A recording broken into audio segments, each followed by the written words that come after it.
اور بچوں کے لیے بھی دونوں کیا کریں. کسی نے ایک سوال کیا، آپ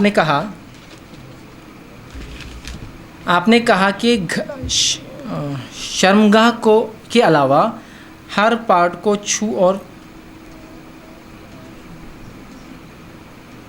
شرمگاہ کے علاوہ ہر پارٹ کو چھو اور چوم سکتے ہیں. ٹھیک ہے، میں نے یہ نہیں کہا، دیکھیے میں نے کہا کہ ہر حصے کو انسان شرمگاہ چھوڑ کر چوم سکتا ہے. چھونے کا معاملہ اور دیکھنے کا معاملہ تو سارے جسم کو ہے. ٹھیک، تو انہوں نے کہا علاوہ پارٹ کے چھونا اور چومنا، تو صرف چومنے میں ممانعت ہے. ٹھیک، باقی دیکھنے میں اور چھونے میں تو کسی پارٹ کو ممانعت نہیں ہے. تو وہ چھونا بہرحال چھوڑ دیجئے، چوم سکتے ہیں.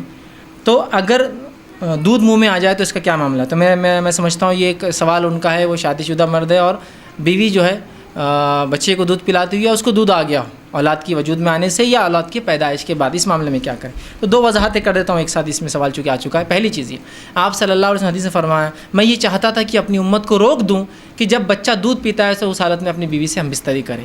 اس کا معنی ہرگز یہ نہیں ہے کہ جب بچہ دودھ پیتا ہے مطلب ایگزیکٹلی ماں جب دودھ پلا رہی جب ہم بستری نہیں کریں. اس کا معنی یہ 2 ایئرس آف ڈیوریشن پیدائش کے بعد جو ہوتا ہے، میرا دل چاہتا تھا کہ روک دوں. لیکن پھر میں نے دیکھا فارس کے لوگ اور رومی لوگ عورتیں اپنے بچوں کو دودھ پلاتی ہیں اور ان کے شوہر ان کے ساتھ رہتے بھی ہیں اور ان کو اس سے کوئی فزیکل نقصان نہیں ہوتا، تو میں اس لیے تم لوگوں کو اجازت دیتا ہوں. تو اس سے پتہ چلا کہ جب رضاعت چالو ہو مطلب 2 سال کا وہ پیریڈ ایگزیکٹلی، لوگ سوال کرتے کیا بچہ دودھ پی رہا اور انسان ہم بستری کرے؟ تو میں کہتا ہوں تم پاگل تو نہیں ہو؟ بچہ دودھ پی رہا ہے، اس کو ماں دودھ پلائے یا تمہارے ساتھ وہ کام کرے؟ مطلب لاجیکلی مطلب کیسا ہو سکتا ہے یہ؟ کوئی میکینیکل تو نہیں نا، آپ کی بھی ادھر کھانا بھی پکا رہی، بچہ دودھ بھی پی رہا اور آپ باقی کام بھی کریں. ہاں مطلب مجھے سمجھ میں نہیں آتا ہے، انسان جب اپنی بیوی کے ساتھ سب سے سکون میں ہوگا تبھی کام کرے گا. تو وہ جو حدیث میں الفاظ ہے ایگزیکٹلی پلانے کا نہیں، ایگزیکٹلی مانا ہے ان ڈیوریشن آف 2 ایئرس، وہ 2 سال جو رضاعت کی مدت ہے، تب انسان چاہے تو اپنی بیوی سے ہم بستری کر سکتا ہے. اب لیکن اس دوران ہم بستری کرے تو بھائی کا سوال تھا، اور انسان چھو سکتا ہے چوم سکتا ہے.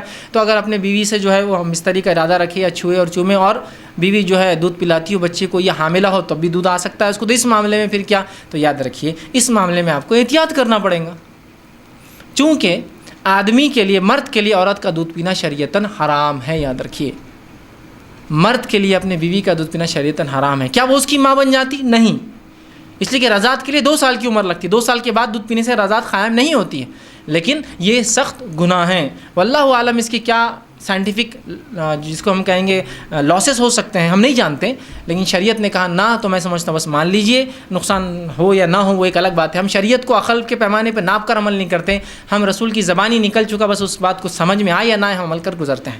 تو بہرحال احتیاط کریں، اور اس کے لاسز ہو سکتے. تو لہٰذا جب آپ ایسی حالت میں بیوی سے ہم بستری کریں، اور چھونے اور چومنے کی میں نے بات کی، تو لہٰذا پھر وہاں اگر چھوئے اور چومیں تو پھر آپ اس معاملے میں احتیاط کریں گے کہ دودھ حلق کے اندر نہ جائے، حلق کے اندر نہ جائے. ٹھیک. کسی نے ایک سوال کیا، تھوڑا اضافہ ہے اس سوال میں، کیا عورت کی چھاتی چومنا مرد کے لیے جائز ہے؟ اگر دودھ منہ میں چلا جائے تو کیا ان کا رشتہ حرام ہو جاتا ہے؟ تو میں نے اس کی وضاحت کر دی، اس کا رشتہ حرام نہیں ہوگا، لیکن اس نے ایک بہت سنگین جرم کیا. یہ غلط فہمی بھی بہرحال رہ گئی تھی کہ لوگ سمجھتے اگر کسی نے غلطی سے بیوی کا دودھ پی لیا تو اس پہ بیوی حرام ہو گئی. حرام نہیں ہوتی، یاد رکھیے، لیکن ایک سنگین جرم ہے، ایک سنگین گناہ ہے جو اس سے ہوا، لیکن اس پہ بیوی حرام نہیں ہوں گی. یاد رکھیے. کسی نے